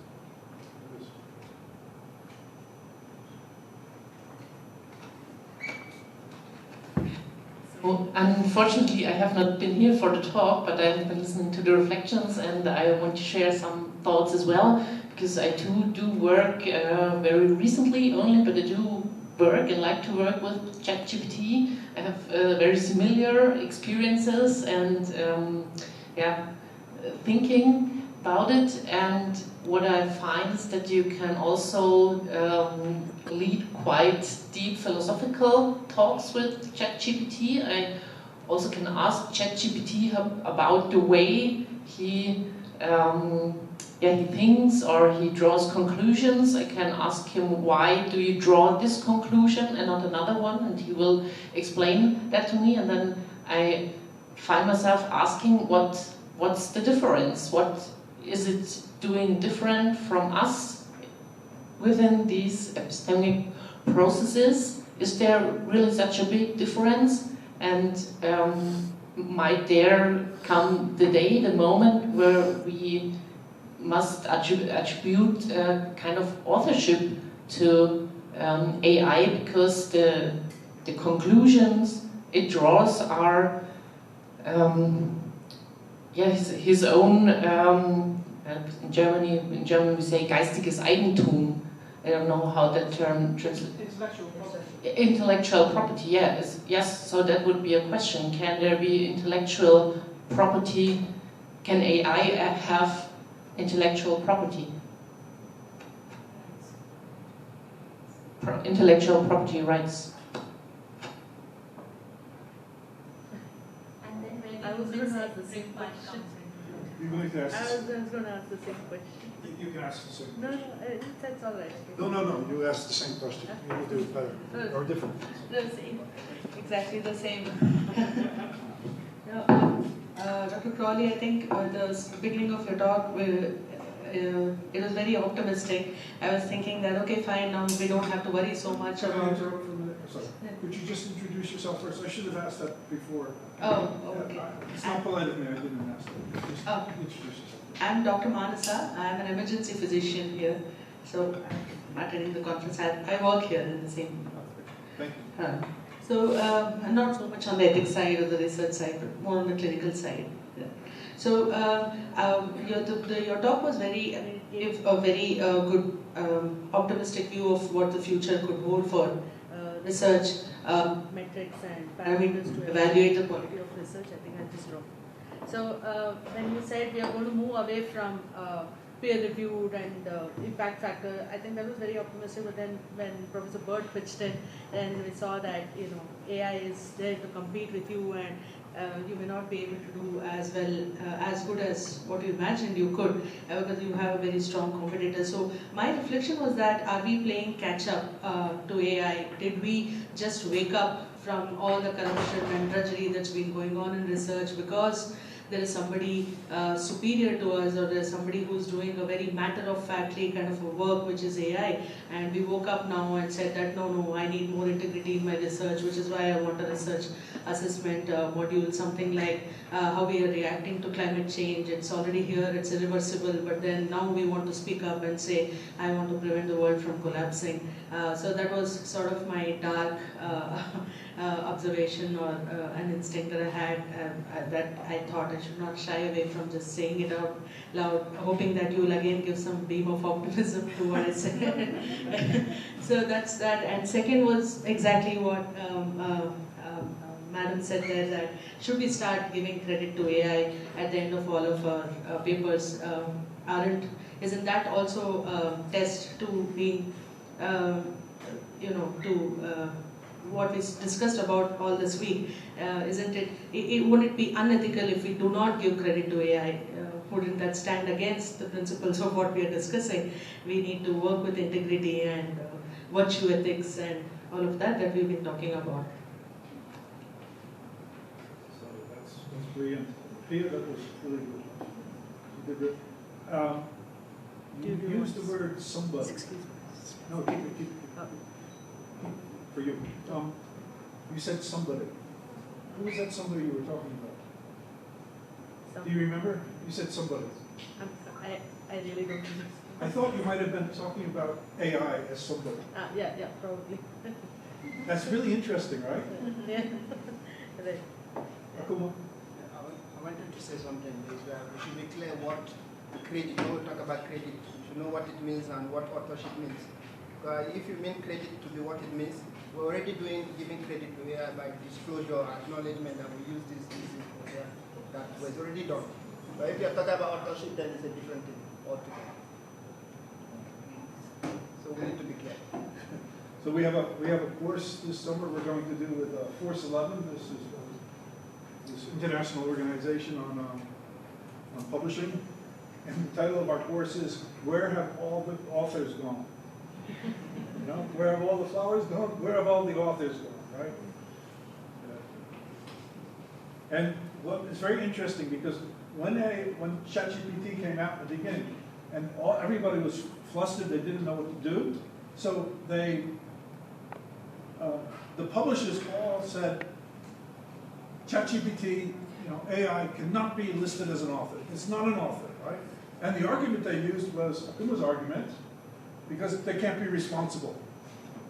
right? Can't be responsible, right? Well, I thought to myself, how is Kant responsible for what he said today, right? How is Heidegger responsible for what he said, right? How is Shakespeare responsible for what he said, right? So, but this was the argument that they have, and they have a big problem with this now. They have to deal with this part because, you know, the term author means origin, the place where something begins, right? That's why St. John says, in the beginning was the Word. That's the author, right? So it's the origin. And this is a big problem. Yes, please. Yeah, hi. I jumped in the midway, just with the madam. And I would say AI people are talking about AI, artificial intelligence. Why not we can say assisted intelligence? This is our assistance. It is not artificial. What is artificial? Whatever things we have provided, it is coming back to us. If you remember our old days, when we are reading with a novel and the picture is in the mind, then it comes to the comics, then it comes to the picture. And now, again, you will just put the script and AI will make the pictures. And talking about this ethical perspective, why are we not stuck on the golden mean?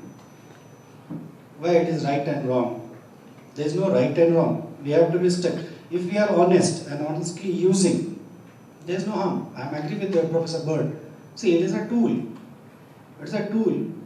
If we will handle it properly, this video camera can record this session also, and it can record someone's personal moment also, and where it is going to be. That depends. It is our collaborative. It is our hand. So see, whatever it is comes from our inside. We as an ethicist or a researcher or whatever, see, we are going to compile. It is going to be faster. Normally, if you will doing any research or all those things, we need a background of the literature. If it is assisted by some computer programs, and it comes in a performer, and you can see that what is the gap, and I can proceed with that.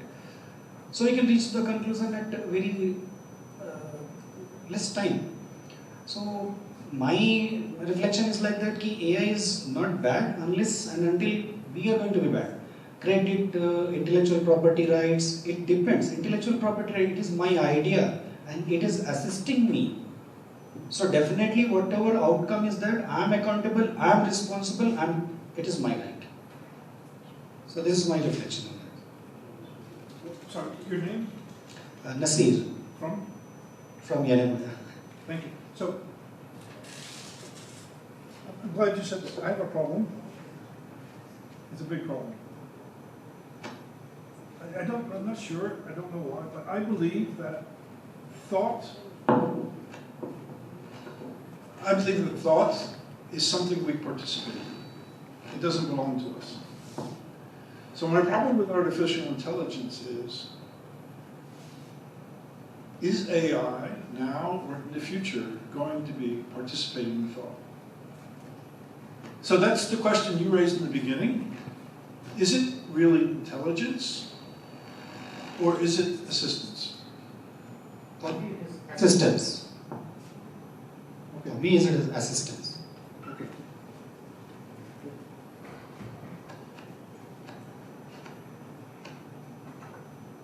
First of all, thank you so much for the discussion. It was really helpful.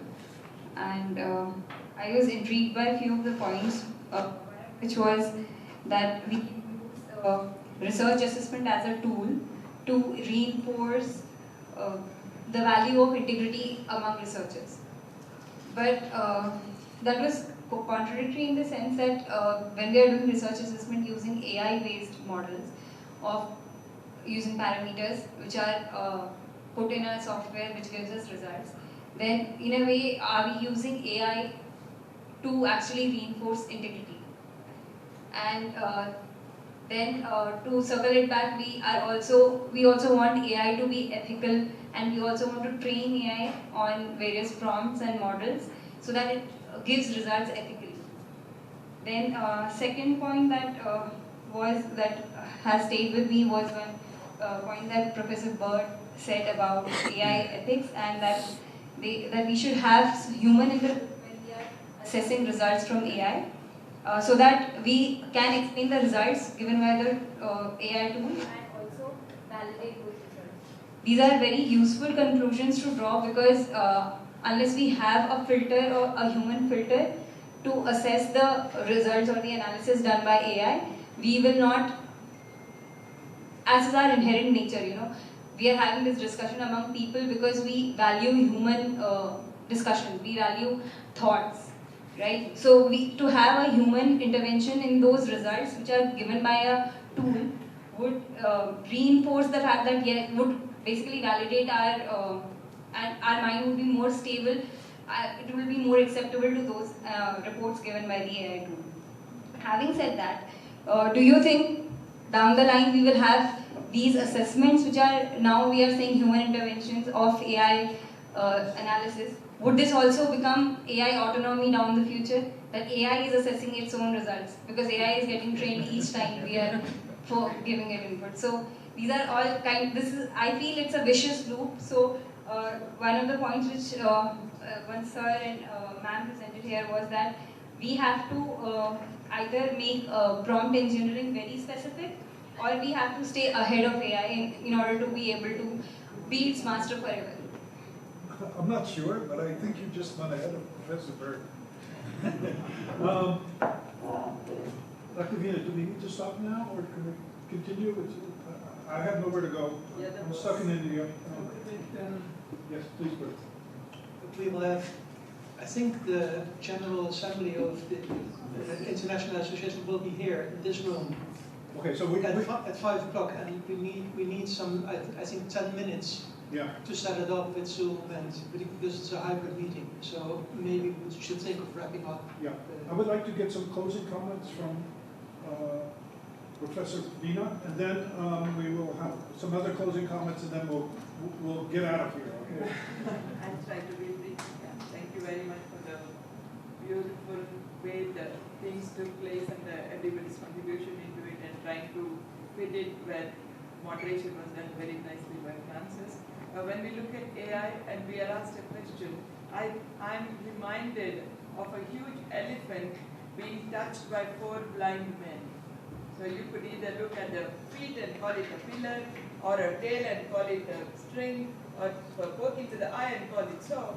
So here we have not actually differentiated whether we are talking of a weak AI or a strong AI. Weak AI, like you follow Uber, then you can't say if you don't get, then at least send an Ola. That's not their job. A linear function which is done. Whereas when you talk of a AI which is kind of trained, much more mixed, you also go to robotics. But here we are really talking about integrity as far as publication. If that is the case, then we can only talk of this. But at the other end of the AI, we should be also worried about health technology assessment. Is it a technology? And in that case, does it have to undergo this stringency of a technology assessment? Because I'd like to remind you of the time when ultrasonography came to India in 1986, the male-female ratio was very comfortable. And then so many years down the line, female feticide, 80,000 per year, equivalent to genocide. That's what we did with the ultrasound machine. So I don't know what we're going to do with the robotics when it comes to, but sticking only to the assessment of the research, I would say every individual, institution, and a national responsibility rests. Individually, I should be equal. What is the integrity rules? What is the research? What is ethics? What is right to do? Because when we even have conferences, we need to make it very clear whether you're expecting them to use AI, but in which section, and then also to confirm that they have used it and which version. Because otherwise, you cannot use it in the methodology results and cook up the whole new thing.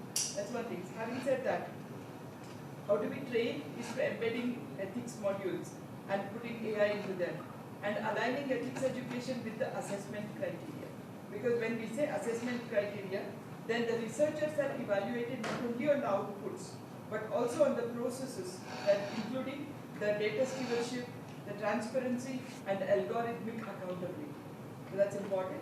And developing interdisciplinary ethics committees, which also include the AI experts on board when it requires the AI methodologies to be told, and encourage reflexivity and critical thinking. This is one thing we have not been able to do in the huge education system. We do information overload, but we have not encouraged reflexivity.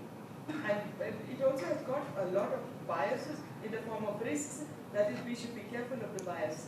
It's a garbage in, garbage out. We feed a data which is very limited and very not generalizable, we get the output accordingly. And also opacity and accountability, because when you get a result, you don't know how you prove. But as a forensic person, I'm aware that justice is not just to be done, but also seen to be done. So the process needs to be self-explanatory. And we should not have an over-reliance on automation. Because it is AI, it has to be. There are people who go and say, okay, if you have a robotic surgery, only then we come. Otherwise we don't. So that should not be, and the data misuse. So these are some of the things we should be wary about. And with that, I finish my closing remark. Thank you so much.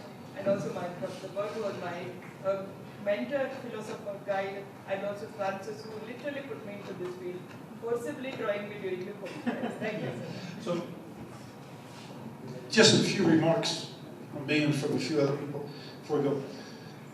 I need your advice. You can give it to me when we go outside. However, I do need your advice. My wife is coming tonight at 3 o'clock in the morning. Thanks, Dr. Vina, thank you for that. And somehow I have to explain to her why we are moving to India. Okay, so if you can help me explain that to her, because the richness of your discussion here, and of course the one in Delhi, means this is the place to be. So thank you very much. Here, I want to give you a short piece of AI, who, my good friend, Dr. Kioze Ike, also from Nigeria, who's at the Office of Research Integrity and Compliance in Arua Teaching Hospital, and also co-chair with me and others on ERIP here. And he has given us a short film that he did originally for the meeting. He just sent it to me last night, in fact. He did it for the meeting in New Delhi, but I think it's good for us here. So let's see if it goes. Oh, I didn't make it go automatically. Let's see if it will help this way. I don't know how to do this. On the computer, probably. Yeah. Yeah. Thank you. Thank you.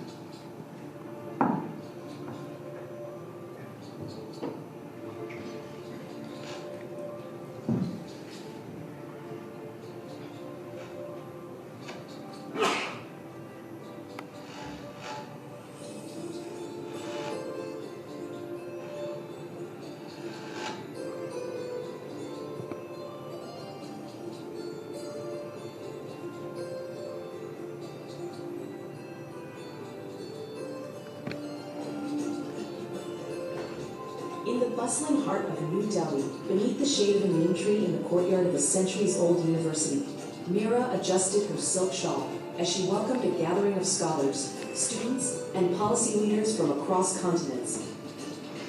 Among them was Obi, a Nigerian researcher who had journeyed far to witness the birth of something remarkable, the Indian Research Assessments Forum, IREP. As the voices settled, Mira rose and spoke not with the cadence of a bureaucrat, but with the warmth of a storyteller. She wove tales of how, for too long, the world had measured research by numbers, papers, citations, rankings, while neglecting the soul of inquiry, the community it served, and the questions it dared to ask. Around her, under lantern-lit skies, Obi shared a story from home, of a healer who kept no books, yet killed many, of a village elder whose wisdom could not be cited, but shaped generations. In Africa, he said, we call it Ubuntu. I am because we are. Knowledge is not owned, it is shared. It lives not in towers, but between people. Mira listened intently.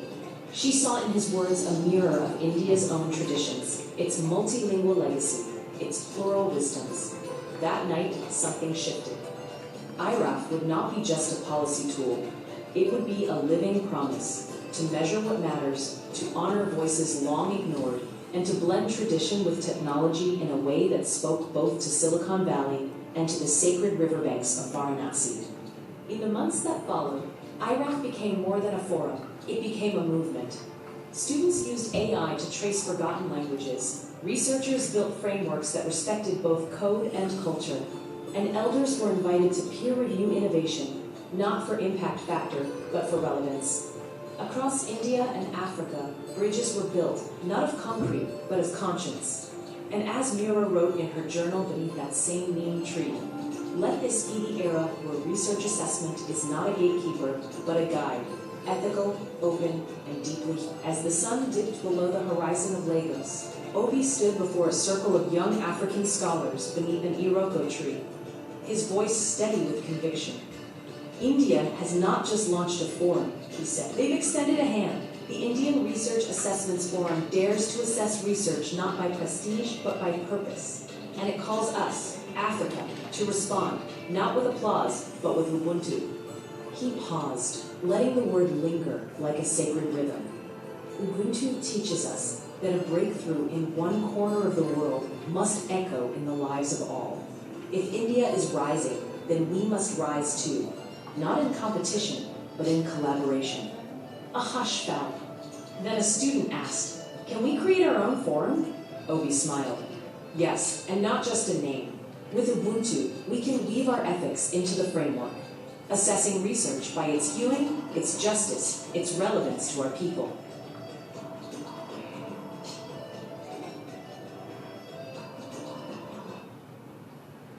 So thank you to Dr. Wright for that. And we have now the real pleasure to have Dr. Joshua John to close us with the Millennium language here.